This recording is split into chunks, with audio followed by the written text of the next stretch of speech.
Hello everybody, my name is Kaiju Cooper, and today we are taking a look at the Studio Series Rise of the Beasts, Cheetor. So here he is, but before we actually take a look at this very interesting tall buff man, let's take a look at the box. I swear I'm not gay. Here's the box. It's very good looking. Let me adjust the camera real quick. It's a box. You got a nice render of Cheetor on the front in his cheetah mode. Cheetor, Maximal logo, Transformers Rise of the Beast to Tomy Generations, Transformers 98, 8 plus Hasbro plastic-free packaging. Studio Series. Turn to the side, you got a nice render of Cheetor in robot mode holding his spears, and I think he's got, is that like brass knuckles or something? You think he gouges people's eyes out? Swing it to the other side, there's another render of Cheetor with his mouth open, and that's kind of terrifying actually. It looks like a Five Nights at Freddy's character. Here he is on the back, and why is he brown? That's the wrong color. I meant, you know, it's not, you know, the right color, because it's not supposed to be brown because he's orange. I'm not racist, I swear. Transformers Rise of the Beast logo, Cheetor, Peruvian Jungle Discovery, 24 steps. Cheetor and the Maximals team up with the Autobots to protect the Transformers. That definitely broke the box. Oh my god, hold on. Cheetor does look very, very nice. He's also very nice and chunky. He's just nice to handle, and he is a Voyager class. So he's got a lot more paint and detail than a Deluxe would, and he's also a lot taller, but we'll do those comparisons later. Now, as far as I'm concerned, this robot mode is accurate to the renders. I don't know about the movie, because he's only in robot mode for like 4 seconds in the movie, like just the final battle, and you never really get a clean shot of his face either, so that's really stupid. Taking a closer look at the painting and details here, he's got this really weird metallic brown for his crotch and abs. I thought it was scratched out of the box, but then I realized they're just trying to make it look weathered. He's also got these gray spots all over him because, you know, he's a cheetah. He turns into a cheetah, so of course he's just got the spots, but I don't know why they're gray. That really makes the whole figure look a lot more drab and boring than it should be. These spots should at least be black to let it pop some more. He does have some very, very nice gunmetal grays that stand out a ton on his kneecaps, his arms, his shoulders. By the way, the shoulder pads are in a hinge, which is unnecessary, but it's cool that they have that. And the chest, and of course, the head. This is a very nice looking head. It doesn't really look like Cheetor. It looks like an evolution of Cheetor. This looks like Cheetor after he grew up a little bit and wasn't just like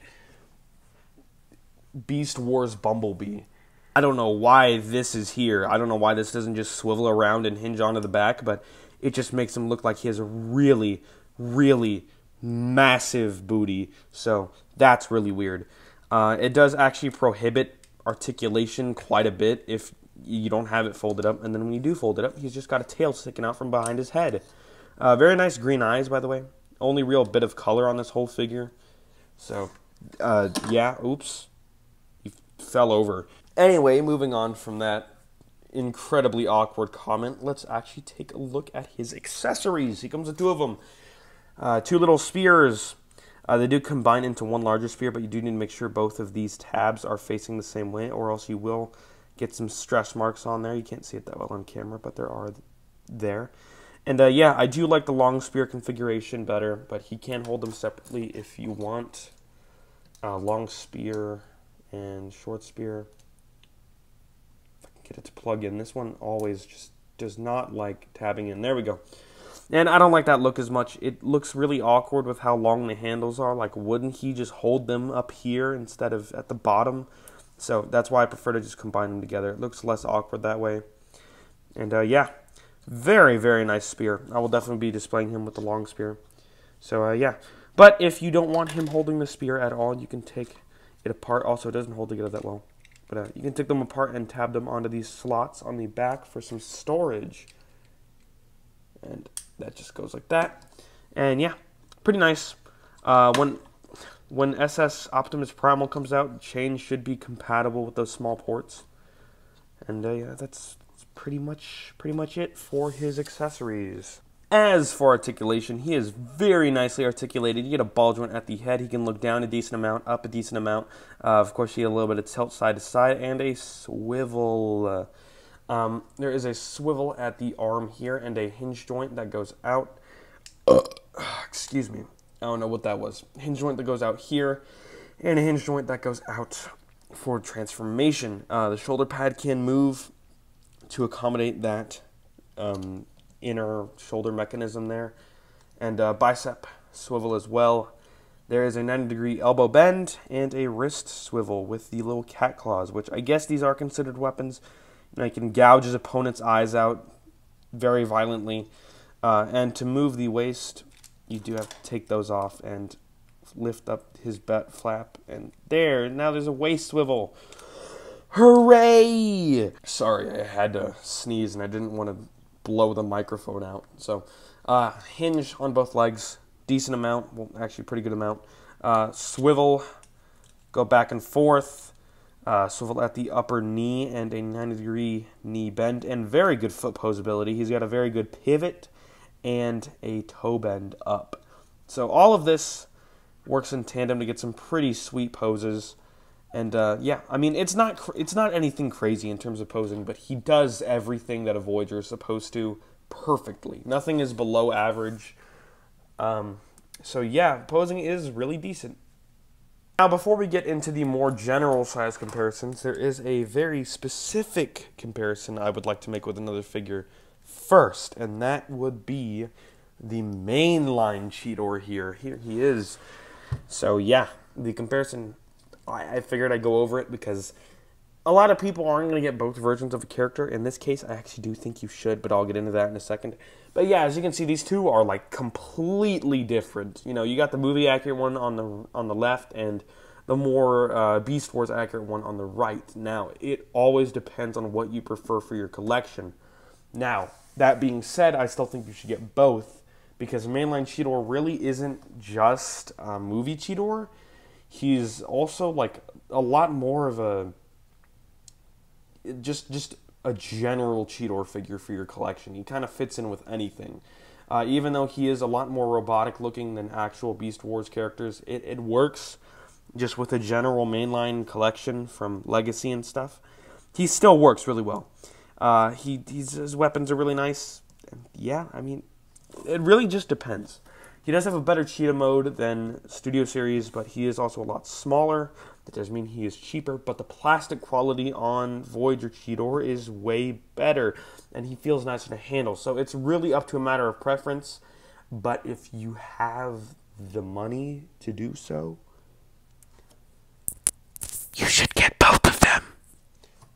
Now on to the actual size comparisons. I got a couple figures to compare him with. So yeah, first off we got Voyager mainline Rhinox. He is about the same height, I think. Although he isn't as accurate, so I still might get Studio Series Rhinox because he looks really good. Here he is next to the beautiful, glorious, and incredibly sought-after, rare, and hard-to-find Voyager Optimus Prime. From Rise of the Beasts, he is taller by a little bit, I think. Yeah, no, he's about a head taller. Wow, it's actually a pretty big size difference. And finally, here he is with mainline Mirage, who is implied to have literally peed on Cheetor. If you haven't watched the movie, you have no idea what I'm saying. But yeah, there's that. So yeah, that's pretty much it for size comparisons. Now on to the transformation. Transformation's simple and boring, although for some reason this guy just gives me Garfield vibes. I don't know why.